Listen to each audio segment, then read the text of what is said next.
நகரத்துல இருக்கிறவனுக்கு மட்டும்தான்டா ஏஆர் ரஹ்மான்னு சொன்னவனுக்கு மத்தியில கடைக்கோடி கிராமத்து ஆலமரத்தின் ஆணிவேர் வரைக்கும் இசையமைக்க முடியும் நிரூபிச்சாருங்க ஏஆர் ரஹ்மான்.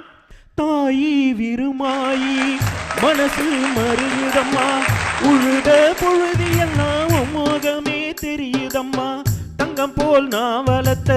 தங்கச்சி பிரிய கண்டு கத்தாழங்காட்டுக்குள்ள காடைகளும் கதறுதம்மா, வாசப்படி கடற்கரையே வரலையே பேச்சு, பள்ளப்பட்டி தாண்டி புட்டா பாதி உசுர் போச்சு, வண்டி மாடு எட்டு வச்சு முன்னே போகுதம்மா, வாக்கப்பட்ட பொண்ணு மனம் பின்னி போகுதம்மா, எட்டு மாடு எட்டு வச்சு முன்னே போகுதம்மா, ஏக்கப்பட்ட பொண்ணு மனம் பின்னி போகுதம்மா, கத்தாழங்காட்டு வழி கள்ளிப்பட்டு ரோட்டு வழி வண்டி கட்டி போறவளே வாக்கப்பட்டு போறவளே.